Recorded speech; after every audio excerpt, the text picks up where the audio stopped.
My name is Thomas Brand, and today the topic that we are going to cover, it's not going to be a lecture, only 70 slides, so try to keep with me. But first and foremost, I think that there is no reason to cover a history of money from this kind of speculative perspective that what came first, but to give you some mental heuristics, some viewpoints that could steer you to the right direction. So we will cover a little bit of history of money, something about the primitive monies, something about precious metals, digital side, and of course, money systems in the current era. Something about me.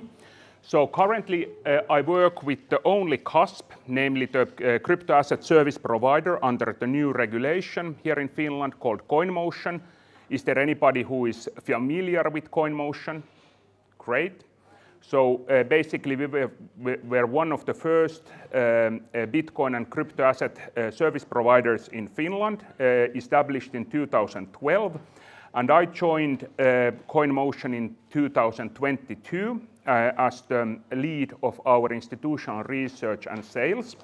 Before that, I worked at Accenture, mainly with digital wealth asset management, and also at Nordnet as a business developer before that. About 15 years that I have been worked with financial services market, mainly with wealth management and digital assets. Something about my educational background. I studied social and moral philosophy combined with some political science and economics at the University of Helsinki. Then I made a short trip to Tallinn and I studied technology governance under some post-Keynesian economists. And also I have studied industrial management, but that's something about my background. Then I found that when I worked in Nordnet back in the days, I was quite eager to blog and write about Bitcoin. And here are a couple of writings that I wrote back in 2014 and 2013 about Bitcoin. Who knows about the case of Mount Cox? So going down and stuff like that. Okay, cool. But this is in Finnish, but I will translate the most serious parts. So when Mount Cox went down, most of the media coverage was that this is the end of Bitcoin. Bitcoin is going to die and all the stuff. But basically what I wrote back then was that Bitcoin has lived on after these kind of internal and external shocks. And they have basically made the system anti-fragile already in 2014. And there is a huge potential that I found out that, okay, Bitcoin is like super interesting. And basically I had this kind of view that Bitcoin is mainly this kind of peer-to-peer cash system to replace this kind of traditional ways of payment. But that was not wrong, but the views about Bitcoin have evolved since then. And the question is, of course, that did I buy Bitcoin back then? Unfortunately, no. But I think that it's worth highlighting that even through that you would have an excellent theoretical and book knowledge about monetary history and monetary systems, you still don't make the decision. So it requires a kind of a, not leap of faith per se, but a kind of a perspective that things crook. So basically they make sense. So what do you think? Is Bitcoin going away? Hands up. Is Bitcoin going to die? Today, tomorrow, in 1,000 years? Okay, cool. So no, it's not going to die. So please learn Bitcoin. And if you think that Bitcoin is going to die, you are seeing some signals. So you can ask that, are those signals today in this room? And if they are not, then please help me and you can help yourself by studying and learning Bitcoin. You know that what is this all about? So basically, the only thing that I require from you today is to think a little bit different. It is a very famous slogan by Steve Jobs of Apple. And the one thing to remember is that even through that you wouldn't buy the value proposition of Bitcoin per se today. You would not share my beliefs or my thinking around Bitcoin.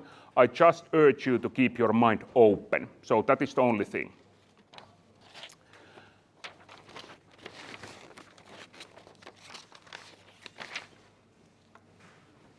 There is a lot of things that you could cover, so we are not going to cover this today.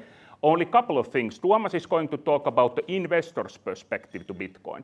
But the only thing that we are going to cover basically is a little bit of monetary history, Bitcoin as this kind of general purpose innovation, and of course a little bit why does money has value at all. So you have some kind of monetary goods with you, or in your home or in your home country or wherever.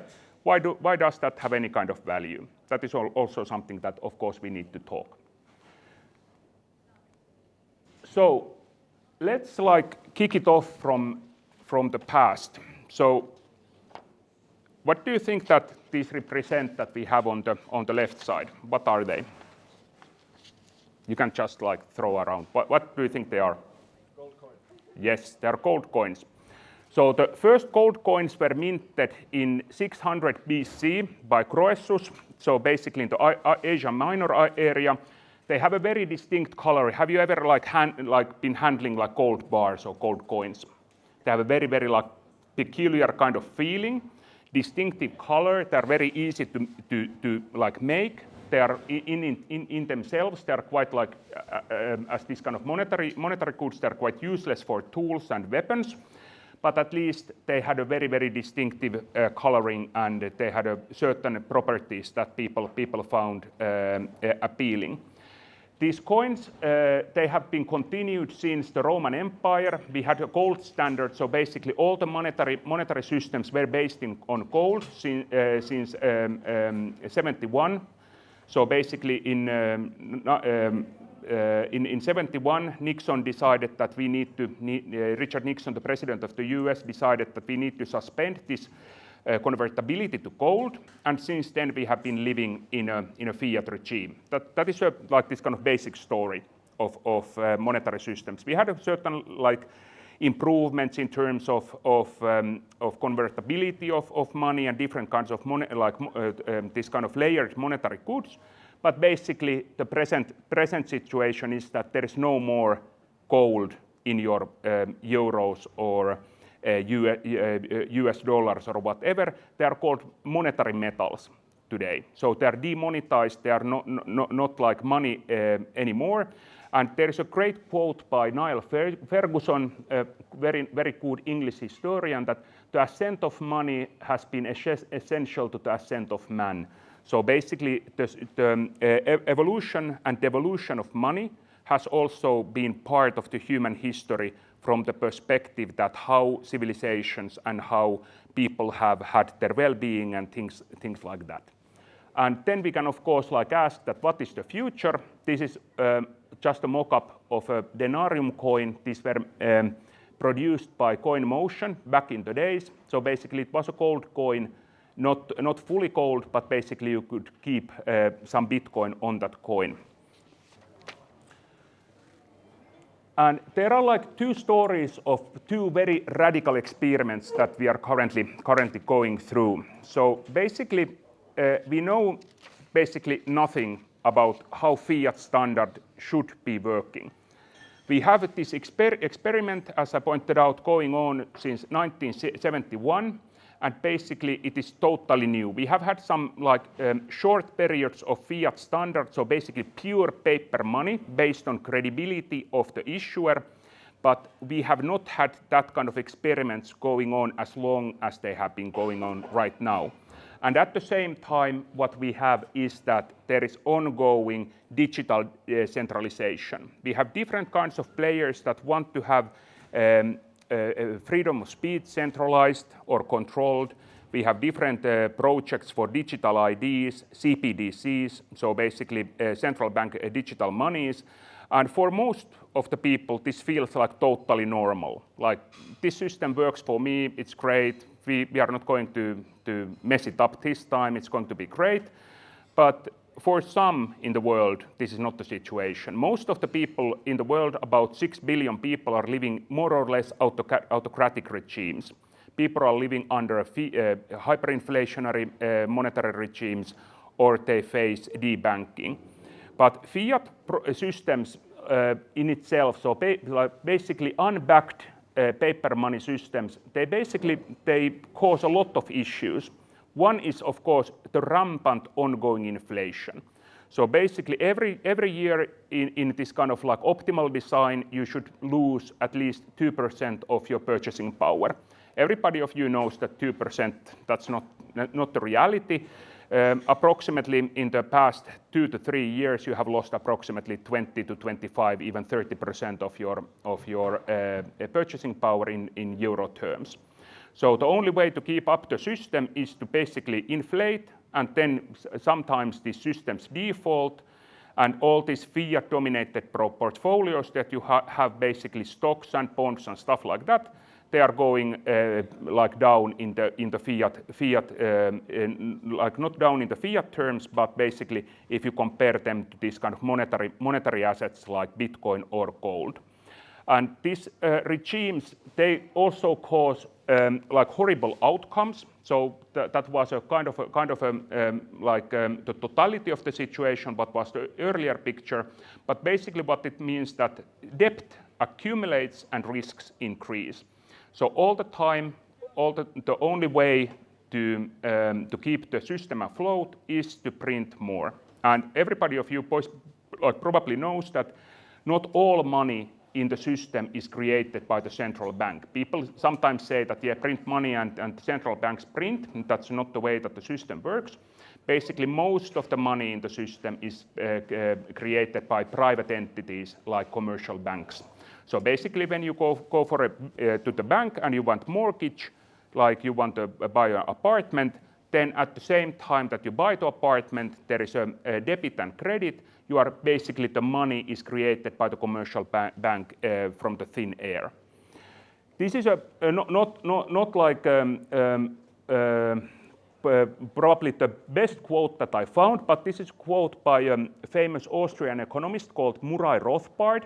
And the core thing that Rothbard wants to point out in his famous book, What Has Government Done to Our Money, is that money is super complex topic. And people that normally have this kind of market-oriented perspectives, they think that, okay, capitalism has its faults and things like that, but it works. It creates well-being for people, and people have good living standards.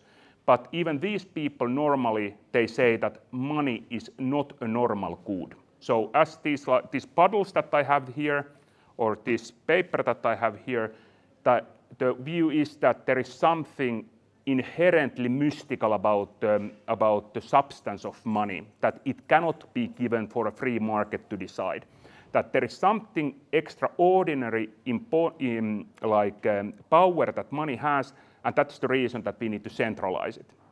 It should be the other way around. If you think about that, if you want to buy a great drink or food, you don't want one centralized party to control the supply of that particular good. And the same principle should apply also to money.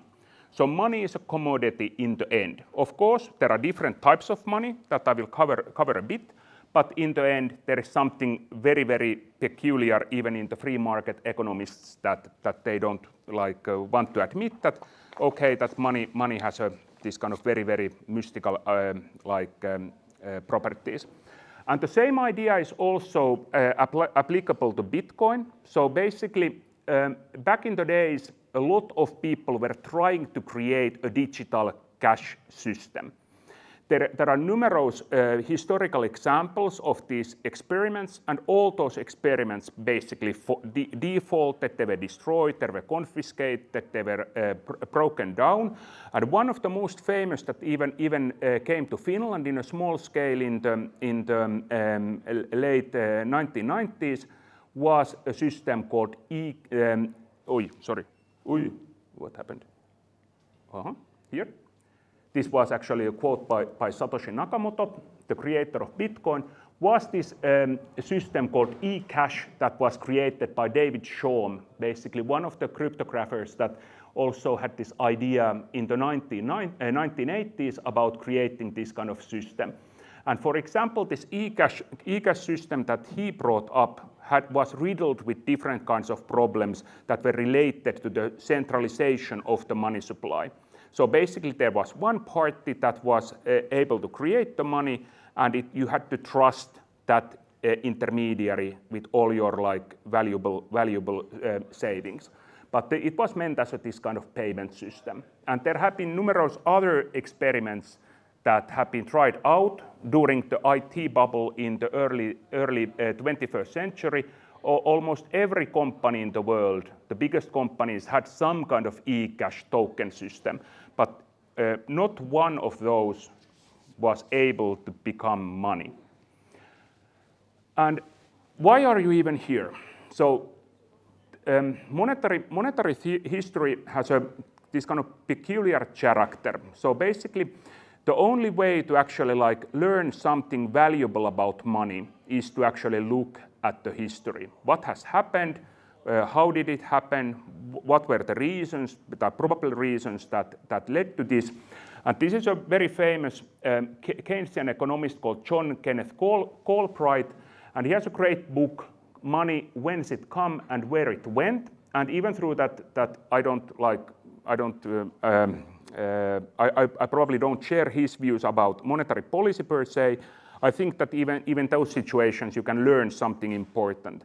And the most important thing is that there is much in the history of money that is fascinating. There is more that richly illuminates human behavior and human folly.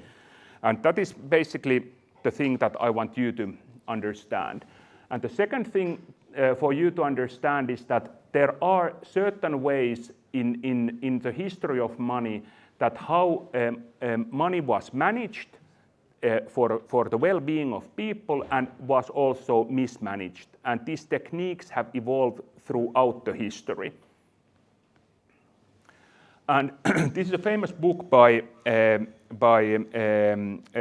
and Ammous, probably one of the most famous Bibles, so-called Bibles in the Bitcoin bookshelves. Who has read this book? Great. And everybody else that has not read the book, I highly recommend it because it doesn't talk about Bitcoin. It actually talks about the history of money. And this is even a better version because it has the foreword of Michael Saylor. So Michael Saylor is this Bitcoin corporate CEO that turned his company, MicroStrategy, to Bitcoin company. And even through that, this book is written from Austrian perspective. There are very good takes in understanding money. And one thing to keep in mind that if you want to really understand what Bitcoin is, you need to learn the history of money. There are no shortcuts. Nobody is here to able to like convince you to buy Bitcoin or like understand that what Bitcoin is. You need to do the work yourself. Because there is a kind of a like trade-off that all the time that you are spending here, you could be on home or you could be doing something else. You decided to come here and to learn something probably that could be valuable for you. So then we have the simple question. So what is money? So I'm not talking about euros or yens or dollar. These are currencies. But then the question is that what is money? Do you have any like good takes, hot takes? Okay, too hard. So one thing is that scarcity per se, that something is scarce, that in relation to something else, it's not like easily available. It is one of the biggest stories in the monetary history. I'm not going to give you any like straight up answer right now, but one thing to keep in mind is that there are different kinds of monetary systems throughout the ages. About like 10,000 years ago, seashells, stones, salt were used as monetary goods. Even to the 20th century, some societies used stones or salt in Africa and also in some smaller Asian areas. Then there was a part in this kind of gold that gold was one of the global monetary goods basically instituted as this kind of standard, so that everybody needs to work with the gold as a unit of account and medium of exchange in some cases, and also as a savings vehicle. Then there were notes, so basically bills, different kinds of notes that were backed by gold. These were they were called innovation. So basically, instead of taking a lot of these gold bars or gold bullions, you could be issued a note that could be backed by gold. They were transactionally much more usable. Then came banks, bonds, and credit. Some people that have learned a little bit more about money is that the credit is mentioned here, but there are, of course, like views, and I agree with those views, that credit is much more complex than this kind of normal this kind of textbook monetary history gives a credit.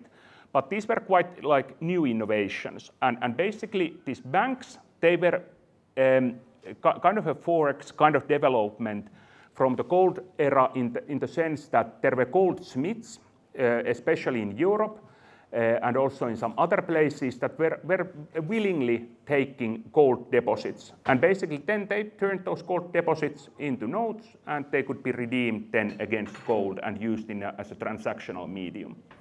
Then fiat came, so about 54 years ago. So basically that was the Nixon that decided that we will break down this gold convertibility. No dollars can be transferred to gold anymore, and you are going to leave this fiat standard, and that is the era that we are currently living in. And then we have a new monetary standard that is called Bitcoin. Not too old. There is also this kind of what I pointed out about the monetary history is that there are great writers and great people that normally you won't hear in the lecture rooms. Are there anybody that are like studying economics, like only economics? Hardcore economists. Okay, finance or accounting. Okay, cool. There is a scholastic tradition in the Middle Ages that were super interested in money, and they were Aristotelians. Aristotelians were all about substance and form and how these philosophical questions are involved in different kinds of questions. And Nicolas Oresme was this kind of proto-economist. He was not working with some fancy mathematical models, but he was super interested that, hey, how does this money come about? That what is good money? That how can we define good money? And Oresme wrote this book called De Moneta, and De Moneta is a kind of a book. If you know Machiavelli, do you know who Niccolo Machiavelli was? Okay, he was this kind of political theorist in Italy. And this is a kind of a book that you could think about that would be written for a prince that is a brave and a good prince. And it is a kind of a cookbook. So basically that De Moneta gives this kind of a list of different kinds of things that are covered in the book. Of course, it's a kind of interesting in the sense that what Oresme points out, that there are different kinds of money things that we need to take into account. The change of form, change of ratio, change of name, change of weight, change of material, compound change of money. And the one thing that he points out, and what I said earlier, is that scarcity is not optional, is that he points out that that may be the reason why Providence, namely God, has ordained that man should not easily obtain gold and silver, the most suitable metals in quantity, and they cannot be well made by alchemy, as some try to do, being, if I may say so, justly prevented by nature, whose works they vainly try to outdo. And this was written about like 700, 800 years ago. And this is like the world that we are currently living in. And I will point out why, is that there is a thing that Oresme points out, that the profit occurring to the prince from alteration of the coinage is unjust. And in that section, Oresme points out exactly what I read the quote from, is that there are alterations in the monetary standard, that they are not able to see or able to understand. And those are not something that you are like given a hint of. For example, the ongoing inflation, it's a kind of stealth tax. So you are not taxed directly, but by the inflation, by the loss of purchasing power, you're constantly being taxed. And there is also another great book by Jörg Guido Hulsmann. He's also an Austrian by tradition, so Austrian economist. And he has also a great book, The Ethics of Money Production. And when you are talking about money, normally the question of ethics is not the thing that you talk about. It's a kind of a topic that nobody asks, that what kind of ethical or moral implications are forced by this. So this was published in 2007, and basically he takes and makes this kind of amalgamation of Oresme's point of view. And the most important thing is that the natural money, referring to commodity money, like gold, silver, copper, is eminently social institution. So it's not only a technical thing that we have a certain kind of money, it's also a social institution. And from Oresme's point of view, money is a commodity. It's a hyödyke in Finnish. So more precisely, if the quantity of the precious metal and the stamp that certificates certain kind of monetary goods are changed, as I pointed out that there can be different kinds of things that are changed, then basically what is happening is counterfeiting. So basically the system in itself can counterfeit the money. And that was something that also happened in the gold standard and different kinds of other metallic standards. I'll jump over this, and then we will jump to Ludwig von Mises. Ludwig von Mises was also one of these Austrians. I think that he's probably one of the most famous that some of you might know. And Ludwig von Mises basically pointed out this kind of taxonomy or typology of money. Money in the broad sense, what kind of monies do you have? You have money substitutes, then there are different kinds of money substitutes, but the most important things from the Bitcoin's perspective is that there is a commodity money, so precious metals and some other, nobody knows what those other are, but then you have also money certificates, different kinds of like that are backed by the real money, the specie money, namely, for example, gold or silver. In the fiat standard, we don't have that kind of certificates per se, but the idea should be clear that there are backed and unbacked money, and totally unbacked money is something that Ludwig von Mises calls fiduciary media, and then there is, of course, fiat money in the money in the narrower sense. And the one thing that I just want you to remember from this is that when people are talking about money, money has various kinds of typologies. It is not only that if I have a bank deposit, it is my money. You have an IOU, not money per se. Let's jump over that one. And then basically to fulfill that typology is that the commodity money that we can currently see, Bitcoin is a kind of a commodity money. The other, what you saw in the other typology, at the money certificates, one way to see it is that there is a thing called Lightning Network in Bitcoin. You can see that money certificates are basically Lightning Network money. Then let's continue. So let's go back to the John Kenneth Galbraith. And one thing about this book more is that like Galbraith takes a look at this development of banking from the things that what I mentioned earlier, that you started from certain kinds of goods, you provided notes and promissory notes, but especially the one thing that he takes a hard look at is ledger money. And what is ledger money? So basically, money in itself is a kind of a memory. So we tend to do some favors for each other, and we can record those favors in some format or another. Money in itself is a kind of extension of this ledger. And of course, it matters a lot who controls the ledger. So if there is a corruptible entity that manages the ledger, he can corrupt the holdings in that ledger. And in this sense, the idea is that money is nothing more or less than what is commonly offered or received for the purchase or sale of goods, services, or other things, Galbraith says. But it feels a little bit circular in the sense that there are better and worse monies. If I'm claiming that, for example, that I'm going to give you rubles is not good money here. If I'm going to give you dollars, that could be better, but the one thing that you want is euros in Finland, because you need to pay your taxes, for example, in euros. So that is the reason that you want euros in Finland.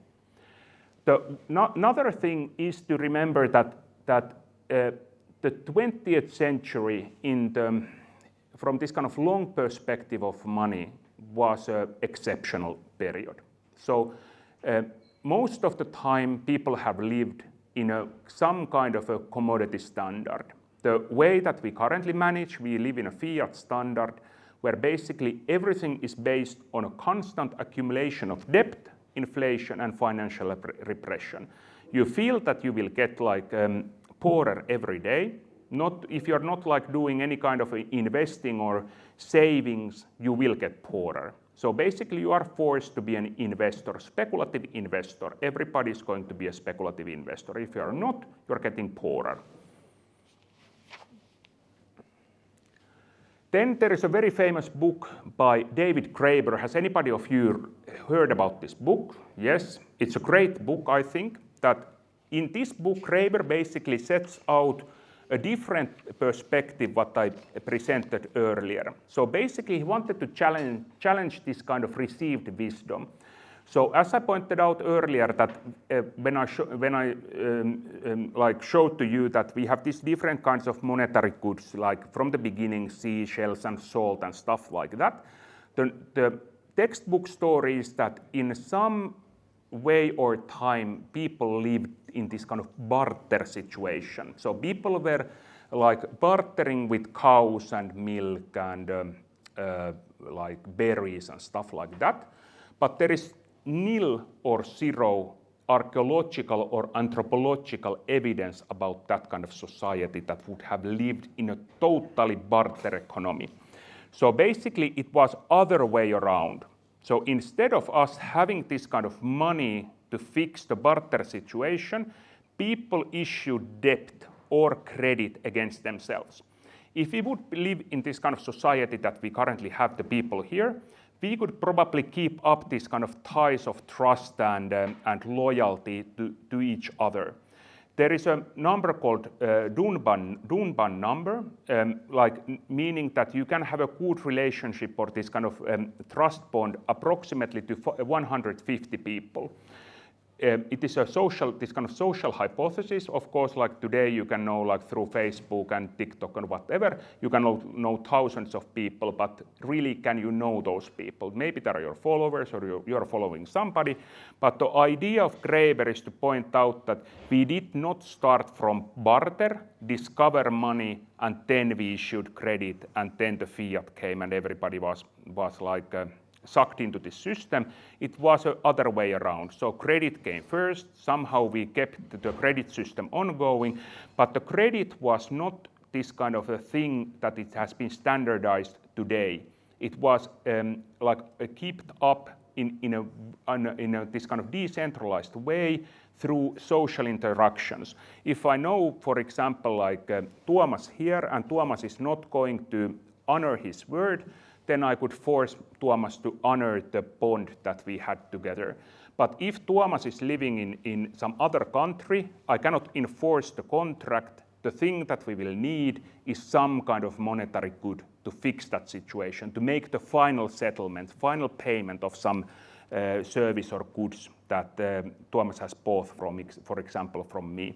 I highly recommend that if you have not read the book, doesn't make sense to read the whole book, but read The Myth of Barter, the chapter 2. It could be good for you. There was an American very good writer, and he wrote this lot of these kind of quirky quotes and stuff like that. But the thing that Mencken was very famous for was this kind of quirky quotes, and for every complex problem there is an answer that is clear, simple, and wrong. And that basically applies to that kind of barter situation, that money somehow emerged totally ex nihilo, totally out of nowhere in some kind of hypothetical barter situation. Has anybody read this book? Available also in Finnish, thanks to Consensus. And in this book, Lynn Alden, American this kind of macro analyst, tries to combine this credit view, to basically money is credit, and this barter view, money is a commodity, together. And I'm not going to explain the book, but the idea is about the ledgers. So basically, the first ledger that we had was this kind of trust ledger between us as a small people. We had this kind of small economy where we could interact. Those were mental ledgers. Another step, because the scale of trade and scale of specialization went up, we need to have that kind of final payment in form of some kind of monetary good that is not something that we can just make up. Then we had like token ledgers or commodity ledgers, how do you want to call them? And from out of that, we had this kind of trust-based systems in different kinds of ways. Fiat is one ledger, and the last ledger that we currently have, probably the last ledger we will ever have, is this kind of permissionless protocol-based ledger that is not commanded by human in any way, called Bitcoin. He has also a very good book. The book that I mentioned has very good quotes that you can just pick up. That what I also think that even through that, this is a great opportunity to talk to you. There are also in your own life the decisions that you can make. And one of the most important decisions is, of course, that what are you going to pursue after you graduate. And I highly recommend that you don't go to politics. Nobody's like, in the long sense, that who cares? Go to the technology, because you can make a long-lasting, permanent and global impact. And what was also pointed out earlier by our host is that media always wants to blame somebody or something, media blaming bicycles or vaccines or whatever, and then you have also media blaming Bitcoin. And technology will always get the blame. A new book, again. So David McWilliams, the book, this is not about Bitcoin, only about money, but basically what he points out is that he sees money as this kind of disruptive technology. So basically his view is very similar to what Lynn Alden points out. So if you understand money as a technology, and money has this kind of technological cycles, that why we ended up to fiat system, there were certain technological trajectories that took us to this situation, is that basically money in itself, it defines the bond between the people. So if you are living in a small society, nobody cares about money, but if you are living in a huge, complex, super layered society as our society, then you will definitely need money. And if this bond between people and the issuer of the money is somehow broken or somehow challenged, it will change the whole system, not only between the people, but also between the people and the issuer, namely the central banks or the government. And this kind of thinking around money should be always understood that not only the technology that you have is physical technology or some kind of software or things like that. We have a lot of social technologies to coordinate ourselves, that we can do complex things together. And money is one of these technologies. Then, of course, the question is that, is the state needed? I pointed out in the beginning that Bitcoin in itself, it probably cannot fix everything, but it is not just an alternative. It is substitute. So basically, if you are taking Bitcoin seriously, it's the full replacement of the fiat standard in the long run, not today. So basically, no Bitcoin needed. So I asked you that what is money? And I know that most of you have quite like good grasp what is money. It's something that you have, like you can buy stuff and things like that. But fundamentally, money is an idea. So there are certain concrete examples that how it comes like about and what kind of function and substance it has. But money and moneyness is something that it has a different places, different institutions, different people have different kinds of conceptions, and it cannot be intrinsic to any good because we have so much different kinds of money systems. So it cannot be something that is inside the money, in the physical thing in itself. These are, thank God, they're only replicas. Okay, just a moment. But basically, the idea is that you have these.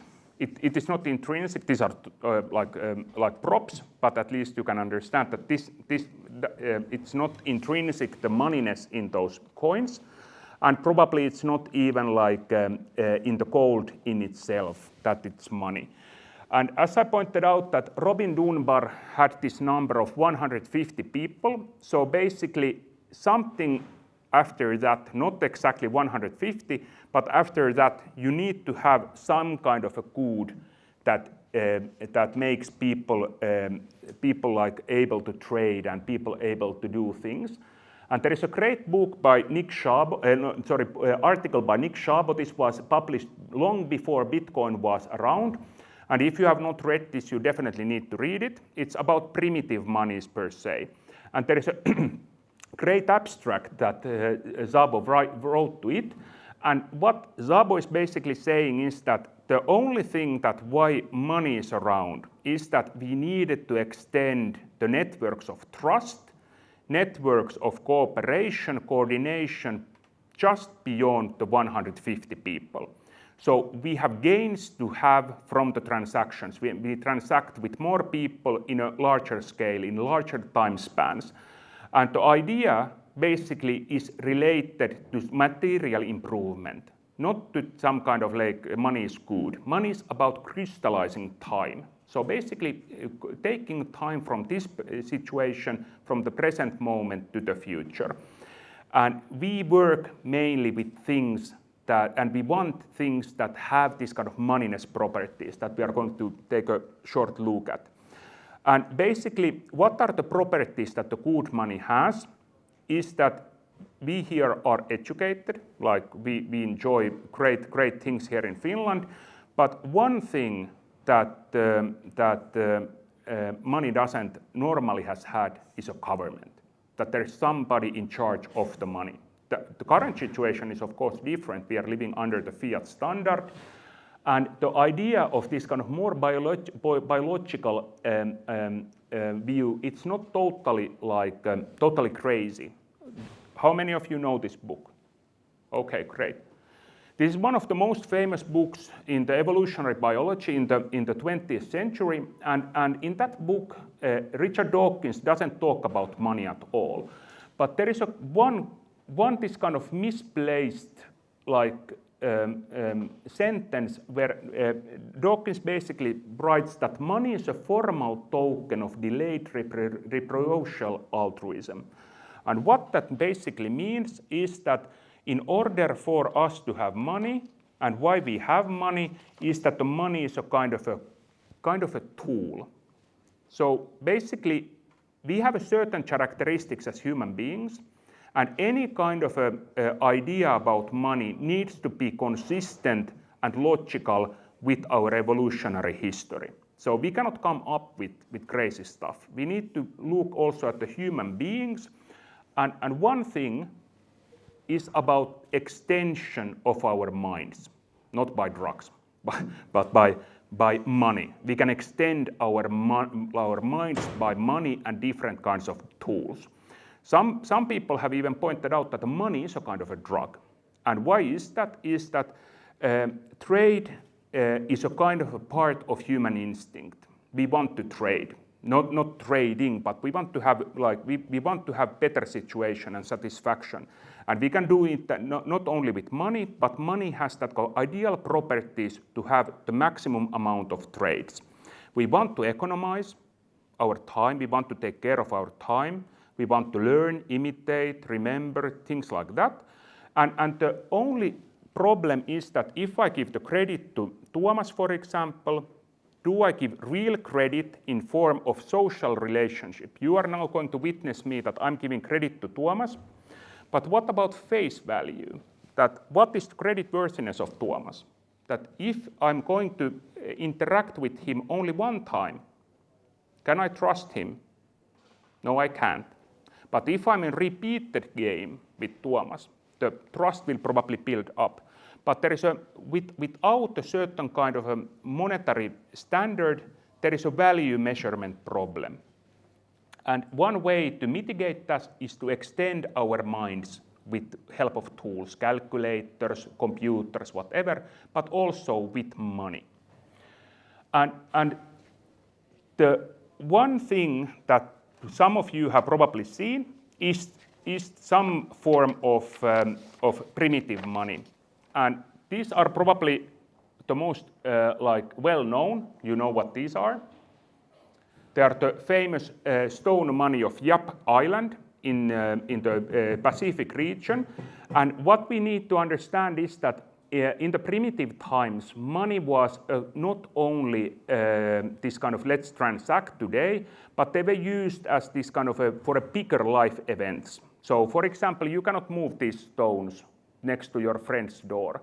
But the thing that needs to be understood is that not single one of these items or these kind of like necklaces, they don't have any kind of intrinsic moneyness in themselves. Nobody is saying that they have certain like money in themselves. They are something that people have adapted because they have certain properties. So we have now we have a certain idea around that what is it's an idea to extend our reach, our way of doing. What kind of functions do money have? One of the most important is store of value. In order money to function, it needs to be store of value even for a very, very little bit of time. But that is the first function of any kind of money. And we can then ask the question that, what do you think about these? That are these money? This is iron, this is like gold ore deposit. This is purified gold. Where is the money? If I'm like now like sitting or standing, this is a gold mine.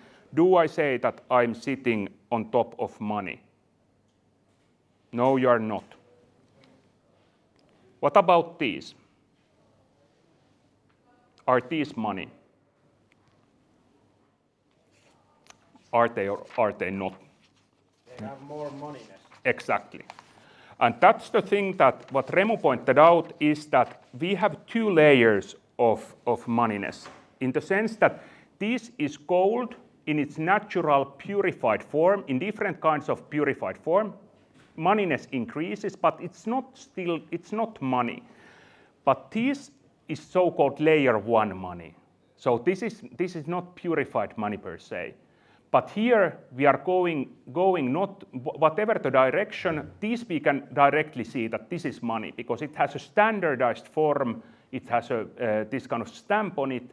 These are potential money. We could turn them to money. But Bitcoin in itself is innately standardized money. When Bitcoin is like free to the supply, what Tuomas will explain is that Bitcoin in itself is actually immediately standardized. Gold, when it's in the ore deposit, it's not money, and it needs to be standardized in different kinds of formats in order for it to be like fully fledged money.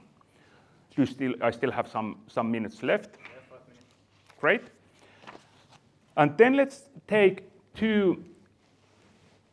So, let's start from the left side. Is that Seifert and Amus, the book Bitcoin Standard? The only thing is that we want to save part of our time and our effort to some store of value. Some want bigger amount, some want less amount. But why is that? Why don't you consume everything today? Why don't you invest everything today? Why are you keeping those circus tokens in your bank account that are losing constantly value? Why are you keeping that like money deposits or fiat cash in your pocket? Yes. It's the most liquid asset that I have. Yes, exactly. And that is also a point that was pointed out some time ago, a couple of years ago, by Hans Hermann Hoppe. And basically what he says that only present instantly serviceable goods can protect against unpredictable contingencies, namely uncertainty. So that is the reason why you need money in its different forms. Of course, you need to pay your, for example, your phone bills or your groceries, then you probably will need euros.